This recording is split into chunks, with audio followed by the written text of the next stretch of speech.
નમસ્કાર મિત્રો દેશ અને દુનિયાના સુપરફાસ્ટ સમાચારમાં તમારું સ્વાગત છે। દિયોદરથી સૌથી મોટા સમાચાર। દિયોદર કોર્ટનો ઐતિહાસિક ચુકાદો સામે આવ્યો છે। દિયોદર એડિશનલ સેશન કોર્ટે પોક્સો એક્ટ હેઠળ વાવ અને થરાદ વિસ્તારના આરોપી સુરજીતસિંહ રાઠોડની સગીરા પર દુષ્કર્મના કેસમાં 20 વર્ષની સખતની કેદની સજા અને 10,000 રૂપિયાની દંડ ફટકાર્યો છે।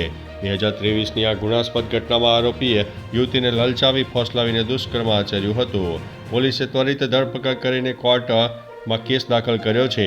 આ ચુકાદાએ કાયદાના શાસનને વધુ મજબૂત બનાવ્યું છે। અન્ય મહત્વના સમાચારની વાત કરીએ તો એસઆઈઆર ગામગીરી બની છે આશીર્વાદરૂપ। 46 વર્ષ બાદ પરિવાર સાથે પુનઃમિલન। યુપીના કુશીનગરમાં 1979માં કૌટુંબિક વિવાદને કારણે ઘર છોડી ગયેલા તૈયબ અંસારી 46 વર્ષે પોતાના વતન સિસવા ગોપાલ ગામ પરત ફર્યા છે। પરિવારને એમ કે તે દુનિયામાં નથી। જોકે એસઆઈઆર પ્રક્રિયામાં 2002ની મતદાર યાદીમાં પિતાનું નામ ચકાસવા માટે તૈયબને ગામમાં આવ્યા હતા।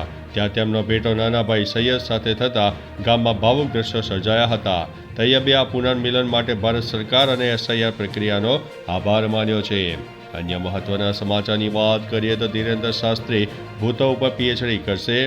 બાગેશ્વર ધામના પીઠાધીશ્વર પંડિત ધીરેન્દ્ર કૃષ્ણ શાસ્ત્રીએ ભૂતો વિષય પર પીએચડી કરવાની ઈચ્છા વ્યક્ત કરી છે। તેમણે જણાવ્યું છે કે ઓક્સફર્ડ યુનિવર્સિટીમાં પણ ભૂત વિજ્ઞાન એક વિષય છે અને ઘણા લોકોએ તેના પર પીએચડી કરી છે। શાસ્ત્રીએ કહ્યું છે કે ટૂંક સમયમાં જ વિદેશની યુનિવર્સિટીમાં આ વિષય માટે અરજી કરાશે। આ નિવેદનથી તેમના અનુયાયીઓ અને અન્ય લોકોમાં આશ્ચર્ય ફેલાયું છે। અન્ય મહત્વના સમાચારની વાત કરીએ તો પીએમ 17 ડિસેમ્બરે ઓમાનની મુલાકાત લેશે। સચિવ અરુણ કુમાર ચેટર્જીએ પીએમ મોદીની ઓમાન મુલાકાત વિશે મહત્વપૂર્ણ માહિતી શેર કરી છે। તેમણે જણાવ્યું છે કે પ્રધાનમંત્રી મોદી 17 અને 18 ડિસેમ્બરે ઓમાનની સલ્તનતના રાજ્યના વડા સુલતાન હૈથમ બિન તારીફ અલ સઈદના આમંત્રણ પર ઓમાનની મુલાકાત લેશે। પીએમની એક સાથે એક ઉચ્ચ સ્તરીય પ્રતિનિધિ મંડળ પર હાજર રહેશે। આ મુલાકાત મહત્વપૂર્ણ છે કારણ કે તે ભારત અને ઓમાન વચ્ચે રાજદ્વારી સંબંધોની સ્થાપનાના 70મી વર્ષગાંઠ સાથે એકરૂપ છે। અન્ય મહત્વના સમાચારની વાત કરીએ તો સુરતના માંડવીમાં ધર્માંતરણ અને દુષ્કર્મ કેસમાં 2ની ધરપકડ કરવામાં આવી છે। માંડવી તાલુકામાં સરકારી શાળાના આચાર્ય તથા ખ્રિસ્તી પાસ્ટર રામજી ચૌધરી અને તેમના ડોક્ટર પુત્ર અંકિત ચૌધરી પર આદિવાસી યુવતીને પ્રેમ જાળમાં ફસાવીને ધર્માંતરણ કરાવવા અને દુષ્કર્મ આચરવાનો ગંભીર આરોપ છે। પોલીસે પિતા રામજીની ધર્માંતરણના ગુનામાં ધરપકડ કરી છે જ્યારે અંકિતે આગોતરા જામીન લઈ લીધા છે। પીડિતાએ અંકિતની ધરપકડની માંગ કરી છે। અન્ય મહત્વના સમાચારની વાત કરીએ તો હિંમતનગરમાં 22 કરોડના નવા માર્ગનું ખાતમુહૂર્ત। નાદરી ગામે રૂપાલ ચોકડીથી અડપોદરા રાયગઢ જોડતા માર્ગનું ધારાસભ્ય વીડી ઝાલાના હસ્તે પૂજન સાથે ખાતમુહૂર્ત થયું। ગુજરાત સરકારે 5.50 મીટર પહોળા માર્ગને 7 મીટર પહોળો કરવા માટે 22 કરોડ મંજૂર કર્યા છે।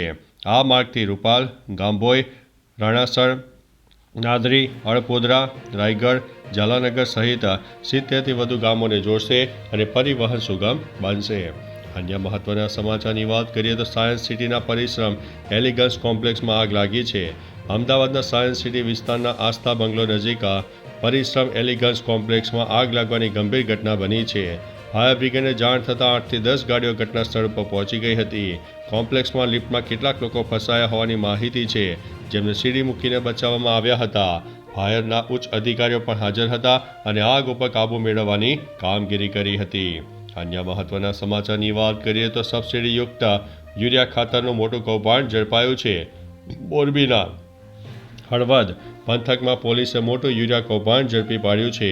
કોઈબા ગામ પાટિયા પાસેથી આઈસર ગાડીમાંથી 400 બેગ સબસિડીયુક્ત યુરિયા જપ્ત કરાયું છે। આરોપી નાગજી ગમારા અને કરસન દોરાડાની ધરપકડ કરાઈ છે।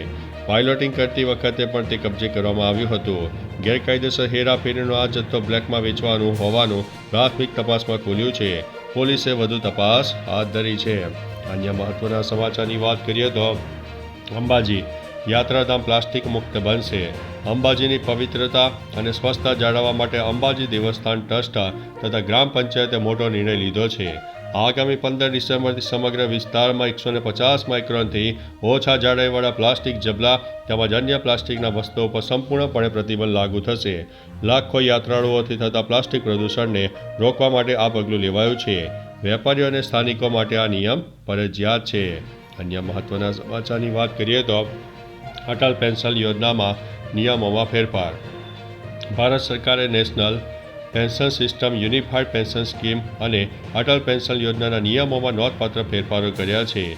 આ નિયમો અનુસાર પેન્શન ફંડ હવે સેબી દ્વારા મંજૂર કરાયેલા સોના અને ચાંદીના ETFમાં રોકાણ કરી શકે છે. આ રોકાણ વૈકલ્પિક રોકાણ શ્રેણી હેઠળ આવે છે.